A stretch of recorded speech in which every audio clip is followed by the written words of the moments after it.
Okay, and welcome to the soap of the month for March. This is a new recipe. I've actually used it on a couple of the soap of the month soaps that I've already done. It has got a tendency to thicken up really quite quickly, so I've added half again as much water as I did the first time, and I'm working with this quite hot, so hopefully 43. So hopefully it won't be too much, it won't accelerate too much.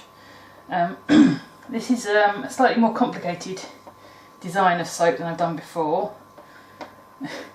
I don't know why I'm doing it at this stage when I'm still quite a kind of a beginner, but if you don't challenge yourself, there's no point in trying, is there? So this is going to be a high tea soap. So I've got bergamot and lemon scents in here, and I'm also going to put in some Earl Grey tea. And also here I've got some oven dried lemon slices. They look a little bit raggedy. I haven't decided whether or not I'm going to use them, but I think the oven ran a little hotter than expected, but we shall see if I'll use them or not. So whilst I'm waiting for this oil to cool down, 48, 43, almost there. This one needs to be a little closer than I normally go for. I normally go for within 10 degrees. Because this is quite warm, I'm trying to get them pretty much the same. So this is a shea butter soap. So this uses no palm oil, which is better in general. I have got, most of my other recipes do use palm oil. Because this one accelerates a bit, can be a bit problematical. And shea butter's got really quite a strong scent to it on its own. So if your fragrance isn't particularly strong, you might have trouble using it here. So in my jug over there, I have got 44, okay, we're good. So in my lye jug I've got 300 grams of water, so I increased that slightly.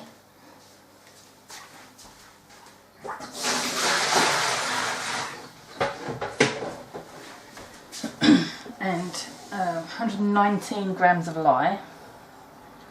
And my oils are 298 grams each of coconut and olive, and then 255 of shea butter. And what I've also done before I started was I weighed my bowl, because I'm going to be trying to split these as evenly as possible. So I'm going to add the lye into the oils.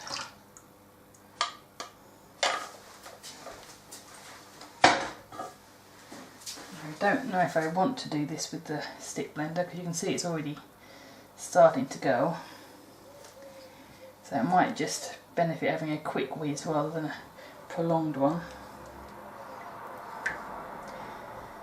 Well, this might just go on its own. It's going pretty fast again. So extra water not helping. So I'm just going to stick that in there. I'm going to give this a quick whiz because I only just want it emulsified.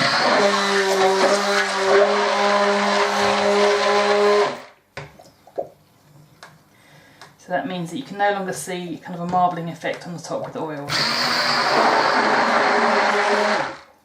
And it's pretty much gone. You see there isn't really a difference in colour anymore. Okay. So that's pretty good. I told you this one goes fast. Right, just wiping off the blender, and I'll drop that into a bowl to get it out of the way. And I'm just going to weigh the bowl. It's 1957, take us 100, so it's 1257, so it's about 600 grams is half. So I'm going to put my first half into the big jug.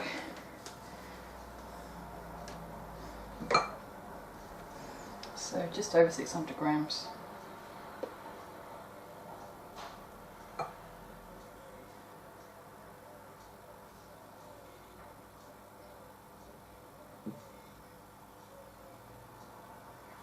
like that. Could eyeball it, but I'd rather get it exact, or at least as close to exact as possible here. So my first batch is going to be the bergamot side. So this is bergamot oil and a little bit of orange.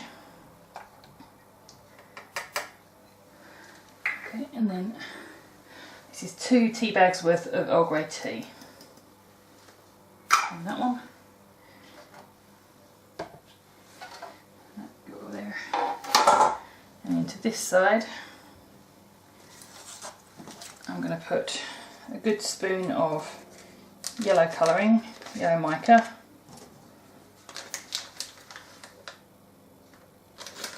So that's probably about half a teaspoon in one of those. And this is lemon oil, lemon fragrance oil. So that's all my additives added. So I'm going to give this a quick whiz by hand and then get the blender in here. I don't expect this mica to work its way in without some help.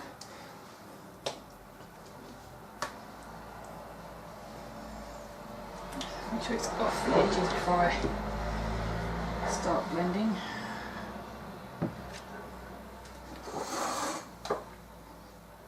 Just scrape off a spatula.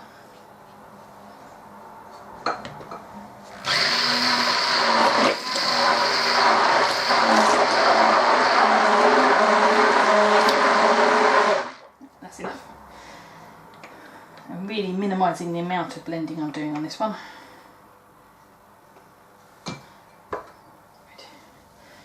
Just a quick switch around. Good. I'm going to pour that into a jug just to make this easier to actually get into the mould.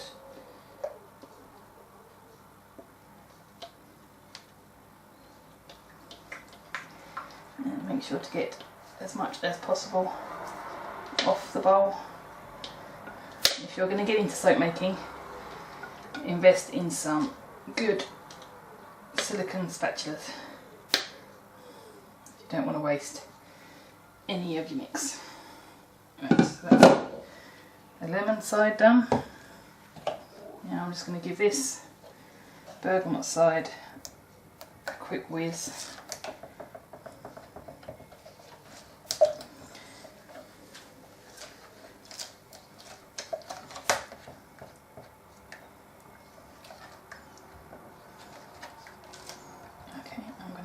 Give that a small or short whiz with the blender just to thicken it slightly so they are roughly equal.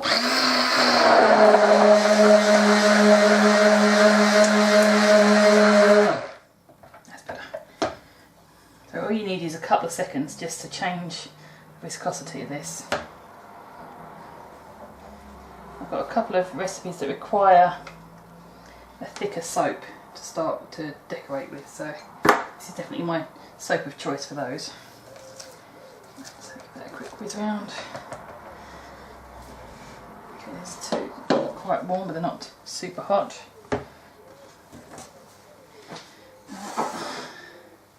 I'm not in any way ambidextrous, so we'll just see how this goes. I'm trying to get equal amounts. Oh, that's already set up quite a lot. Equal amounts of each soap in either side.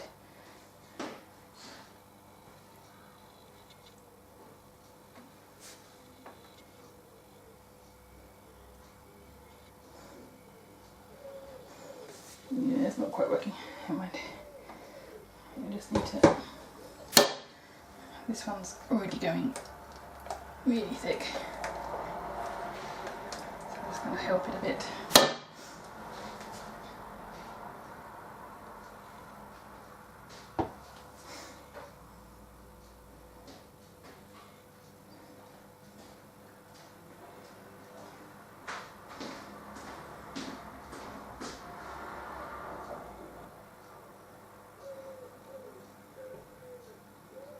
Come on, baby.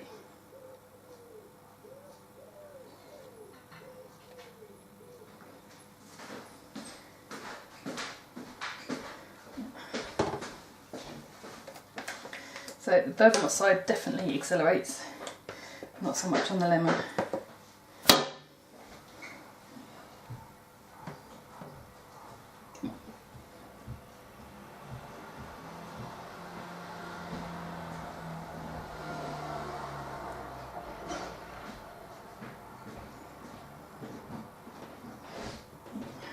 I'm going to have to resort to scooping.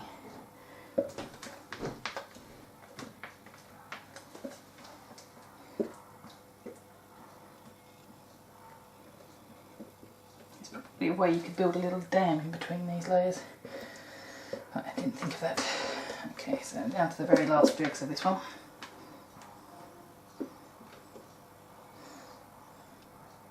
So I'm going to have one really messy one, I think, at the end here. That's fine. And I'm just going to scoop up excess. I think I might need a better scooping device.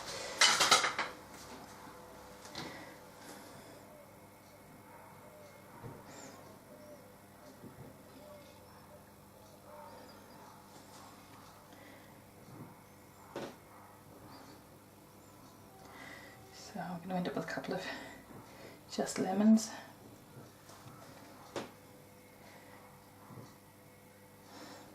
He's going to need quite a bit of trimming, I think.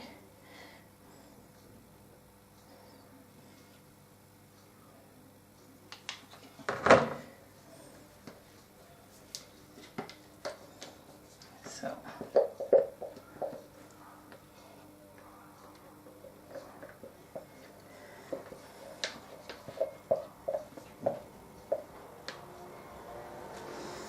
Okay.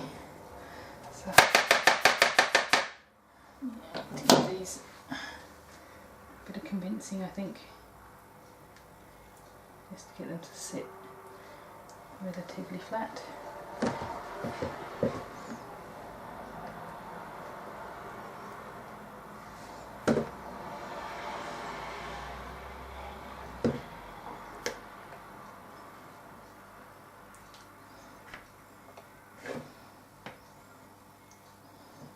Kind of a bit of plaster work here, just repairing the gaps and splodges.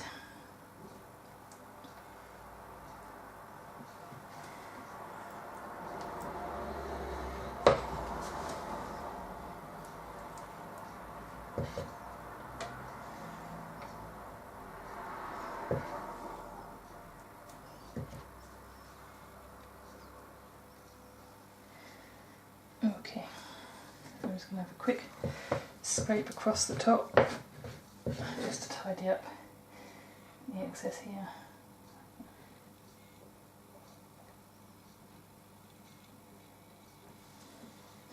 Or just make it worse.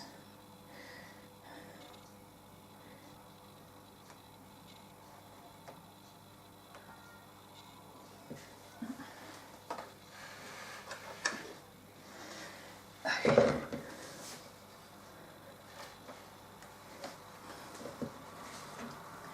So this one's definitely a learning experience.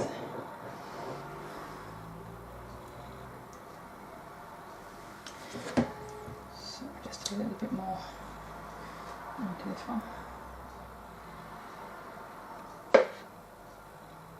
Okay. Touch more here. Right, stop playing with it.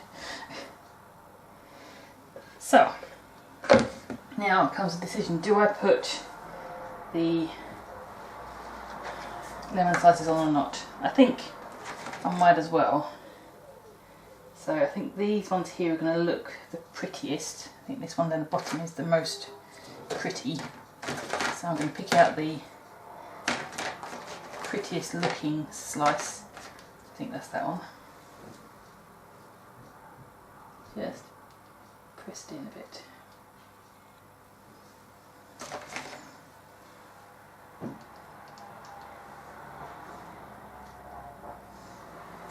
Probably could have done with slicing these a little thinner, but if you're drawing citrus like this, there's a tendency to want to curl up on itself if it's too thin.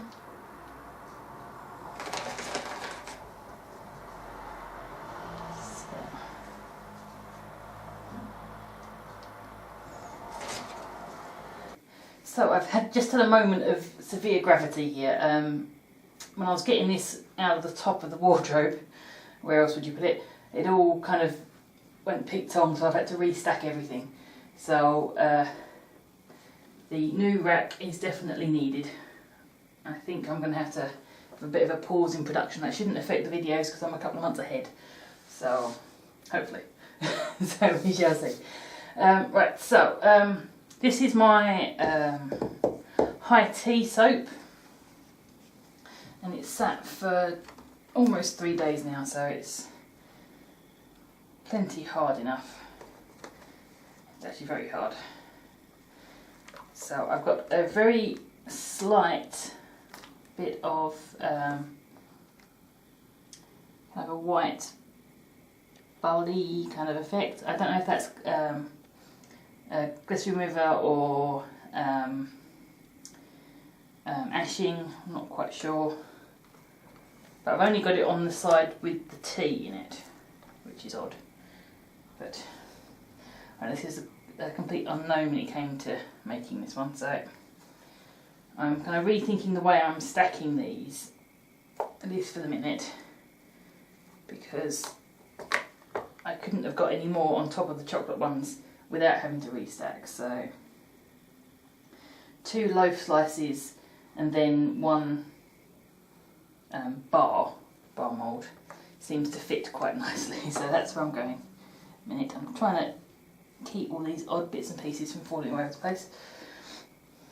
So in terms of scent, I'm really getting the lemon, but not so much the Earl Grey. So I had about 15 ml of Earl Grey and a little bit of orange just to kind of top it up. So I don't know if that's going to overpower. I'll see how that kind of settles down as these sit.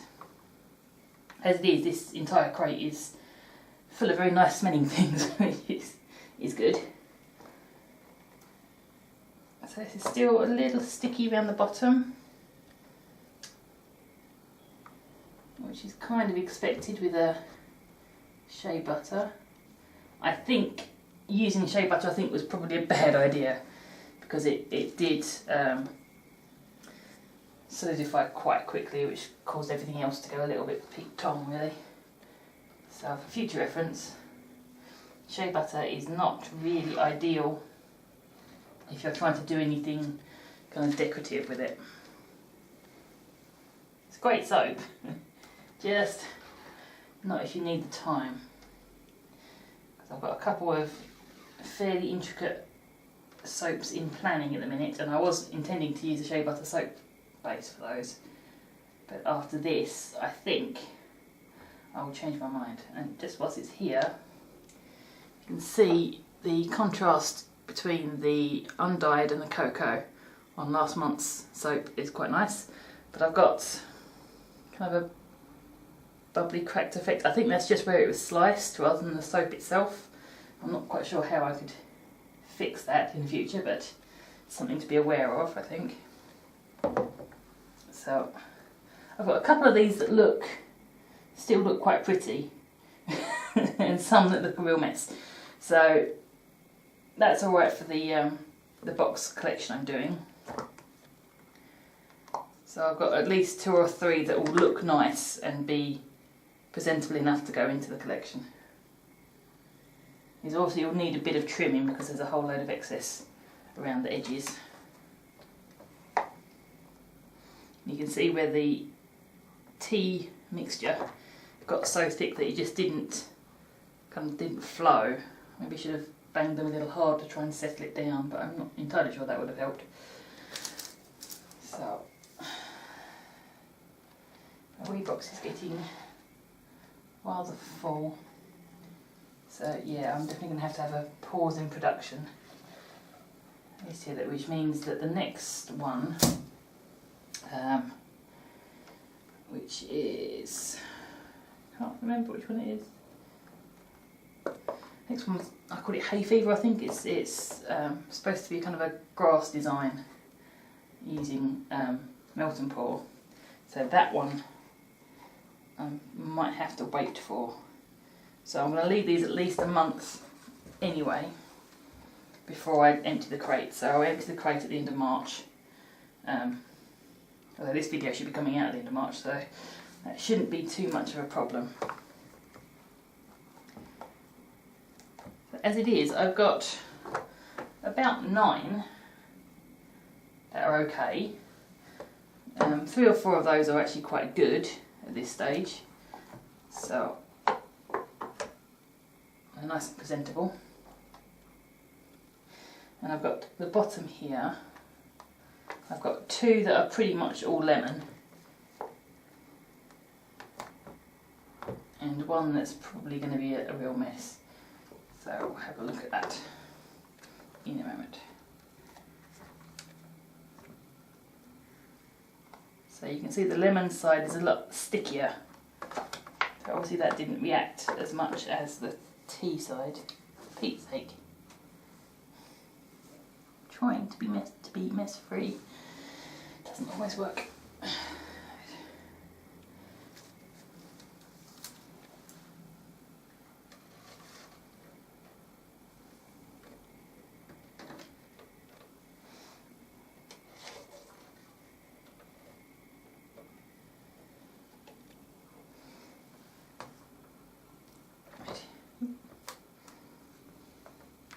So yeah, I definitely need to tidy up the edges here. I'll use either a small knife or a potato peeler, vegetable peeler, just to kind of bevel the edges. This is my messy splodge. It does kind of look like something has vomited in the background, although it's got a weird kind of shape. I don't know if it's going to come out on camera, but it kind of looks like a dog, head this end, body here, doing a poop on the back of a soap. How actually I think I'm going to move that over slightly because that's sitting right on top. I don't want it to sit that high, that low even. So, yeah, pooping dog. Right, so I'm going to cover this up and stick it back at the top of my wardrobe for about a month before I do the testing and all that kind of thing, and then I'll package them up ready to go into wherever I'm going to store them, because I haven't worked that out either. So yeah, I'll see you again next week.